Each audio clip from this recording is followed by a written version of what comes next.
Been counting all your aces, you ain't winning. Your phone book full of numbers, staring names. All them vain decisions keep you jaded. You could have found the one, but you won't change. So aren't you glad to meet me? I think you should, I'd be glad to meet me. If I were you, aren't you glad to meet me? I think you should. I make a real good song out of you, time and ticking slow. Yes, you're overdue, aren't you glad to meet me? I think you should. I mean, I really think you should, yeah.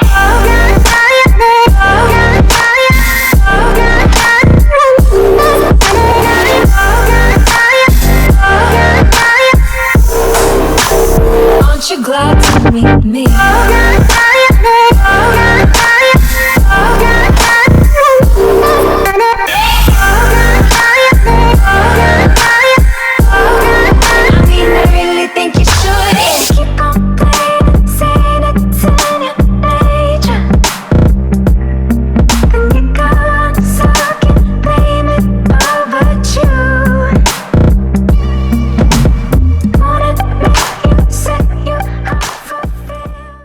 Alright, so now I'm going to go over some of the details on how the farm works, as well as things to keep in mind when you're building it.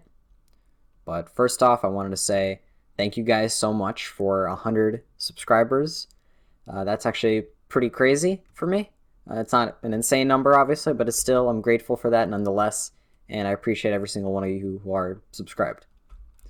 The other thing I wanted to say was, if you couldn't tell, I'm using a new microphone right now, and the sound quality is better. It's the Blue Snowball, but you can hear my keyboard pretty loudly, at least to me anyway. So let me know if that's an issue. I hopefully it won't be that big of an issue, but let me know if I should switch back to my old microphone. So as mentioned, this farm gets 215,000 drops per hour in 1.12. However, you do need specific conditions to achieve these rates. First off, you need to build the farm inside a desert biome, because in deserts you get more skeletons and more creepers. And I'll link a Ilmango's video on that explaining it in the description in case you want to check that out. And the other thing you have to keep in mind is you have to build this farm in a perimeter without any slime chunks. And I will leave another video explaining how you can find a slime cluster or a perimeter area without any slime chunks at all. And that improves the rates by a lot, because in 1.12 the baby slimes can spawn on these spawn pads, and that reduces rates by quite a bit. So again, this is only necessary for 1.12, the no slime chunks thing anyway, and I will leave a video on how to do that in it. So we're going to start off explaining the spawning module. Now, as I said before, I got the idea for using a shifting floor to pre-damage the mobs from Jonas, and I will leave a link to his YouTube channel in the description. But essentially what happens is when a mob spawns, this piston extends, and it is actually redirecting this redstone dust. So when it extends, this redstone dust no longer becomes redirected. Let me just demonstrate that. So that means that this redstone dot just activates this piston, and it's important that it's activated or updated by another piston. And that pushes this forward. Now the soul sand and the slime block have different heights. So when the slime block is pushed up against into the mob, it actually shifts from under the floor. And then obviously to increase the lifetime, I accelerate them downwards by hitting them with that slime bar. Now in the cinematic I mentioned that this slime bar is activated using block event delay, which is essentially micro delay. It is delay within a tick itself. Originally what I had was I simply had the dust being redirected, and this piston right here was directly hooked up to the tripwire. So whenever a mob spawned, it pushed this redstone block up, redirecting its dust into this piston, which was instantaneous. It happened in the same tick as the mob was getting shifted, but it actually ended up suffocating the mob and keeping it here for a little while, and it was actually slowing down the rates. And I got the suggestion to use block event delay from Oblivion, and KK told me how to do it. So what happens is that this piston is actually being activated by this piston right here. And that actually causes this block of vent delay. So this instantly, as soon as a mob spawns, pushes, depowers that piston, which redirects that dust. But it ends up working. It has enough micro delay that it actually increases lifetime by 1 game tick. Before I was just using a redstone dust line to activate this because no other methods were working. And it was actually a lot slower. It was 1 game tick slower than it is right now. So not by a huge amount, but enough. Oh, and I guess that's another thing I should mention. This entire spawn pad gets 1 game tick faster lifetimes on each mob than a traditional downwards acceleration mob farm. So that's pretty interesting, and that definitely helps with the rates by quite a bit. The reason it's able to get that low lifetime is because, like I said, the mob gets pre-damaged. And what that means is it takes damage in the spawn pad, which means that it has to fall less time to the kill floor because it doesn't need to take as much damage. And that's how you get a lower lifetime. Another thing that makes this module pretty good is that it has no solid blocks at foot level across the entire farm, pretty much. The only time there is a solid block in foot level is when a spawn pad is activated, because this gets pulled down and it blocks pack spawning for a short while. In the newer version, this could get fixed by using honey instead of slime, but I wanted this to be 1.12 friendly. I was designing it in 1.12, and so I didn't end up using honey. There's one last thing that I want to talk about, and that's one way that I improved density with this farm. So NC, or Not Creative, who's part of the Hypno server, suggested that I horizontally shift the spawn modules, right? So instead of the tripwires being back to back like this,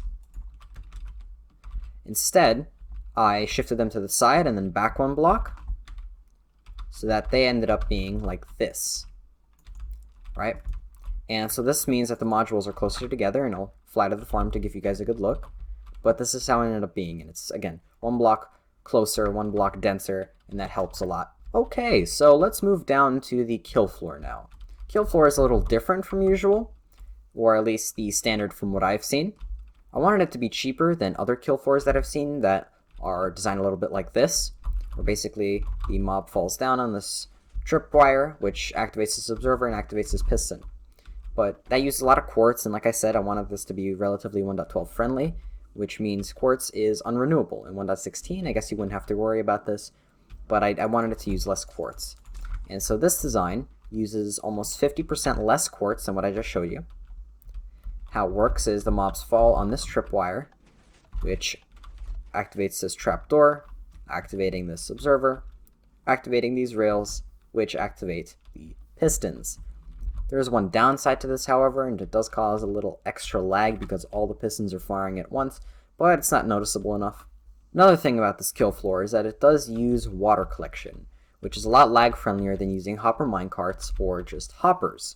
Basically what happens is when a mob dies, its drops are pushed into this water and items get floated over here. Quick side note, in the final schematic that I made of the farm, I kind of did an oopsie, and I didn't include water in all of the kill modules. So just remember, when you're building this in survival, if you're using the schematic, there needs to be water opposite the ice. So right here, let me just grab a water bucket, like that. Water needs to be flowing this direction. I just forgot to include that. And what you'll be seeing here, if you'll see the water evaporate, is because, yeah, on magma blocks, water tends to do that. But it doesn't affect rates. It comes back and, you know, items still get pushed. Sometimes baby zombies with feather falling armor can fall down here, and so they can actually slide through this fence gate and this block, and that is why the magma blocks are necessary to kill baby zombies who survive the fall. I think that covers the modules pretty much. If you have any other questions, let me know in the comments. There is one thing that I wanted to talk about, and that is rates in the newer versions. So I didn't really do extensive testing of this farm in the newer versions because, like I said, I was mainly designing it for 1.12, so I didn't really bother. So you can do that. From my brief testing, I was able to gather that in 1.14 plus, you can get 190,000 drops per hour, or around that much, and in 1.16 you get 185,000 drops per hour. Again, do not take my word for these rates exactly because I didn't test extensively, and if you'd like to use this farm in the newer versions, I'd recommend you do some testing yourself. One side note about making this farm in 1.13 plus, and that is you might want to consider using a kill floor similar to this. So that one over there uses water collection, but it does require quite a bit of bedrock breaking, mainly because in 1.12 you have to build farms based on subchunks, right? And you have to break bedrock regardless to make sure that it fits under the bottom two subchunks, as you can see. However, in 1.13 plus, that's not only not necessary, but it's also very impractical to break bedrock with headless pistons only. So if you plan on building this farm and you don't want to break a ton of bedrock and you want to get slightly better rates, again, I haven't tested it, but I recommend using a design similar to this for the killing floor anyway. Instead of water streams, you just have hoppers, which means you can build it one block lower. These trapdoors replace the fences over there because it needs to hold the lava up, and it also kills the baby zombies. The problem with this is, one, hoppers are a bit more expensive than just using water streams, and they also require that you have to have cobwebs here because otherwise the mobs won't be able to get burned by lava if they survive the fall, because there's a trapdoor here. So you have to use cobwebs. Actually, in the newer versions, you don't have to use cobwebs. You can use wither skeleton skulls or any kind of mob skull, but wither skeleton skulls are super easy to get. And that's actually one of the things that makes this farm relatively cheap in 1.12 is because you don't have to use the cobwebs, because you don't have to keep the subchunk rule in mind, because you have more room under the subchunk. So this, I recommend using this in 1.13 plus. Otherwise, in 1.12, all it saves you is breaking one extra layer of bedrock, and that's not really worth it in my opinion for such a lag-friendlier system. Anyway, I think that pretty much covers most of the details on this farm. Again, if you have any questions, let me know. I know that I might not be very apt at explaining it in a slow, concise manner. So again, in the comments, any questions at all, feel free to ask. Overall, this is a pretty fast and lag-friendly design. In my testing, like I said, I got 6 MSPT on average. Sometimes I spike to 7 MSPT.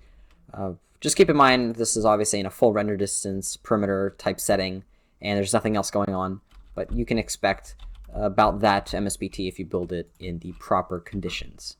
I hope you guys enjoyed. Again, if there is anything I should add, anything that I missed explaining in the video, let me know. I will pin it in the comments section below. Let me know what you think of this kind of content. Lately, I've been cycling the type of videos that I do. You know, I did the creeper farm video and this video, and those are more like beat drop edits, you know, and then I did the Bobbycraft video, which is more of a casual let's play-esque type video, and I'm experimenting with different styles of recording and producing videos. So let me know what you think of them, what you prefer me to do. That input is always appreciated. Regardless, thank you for the 100 subscribers. If you haven't subscribed, please consider doing so. Make sure to leave a like, and I'll see you guys next time. Bye-bye.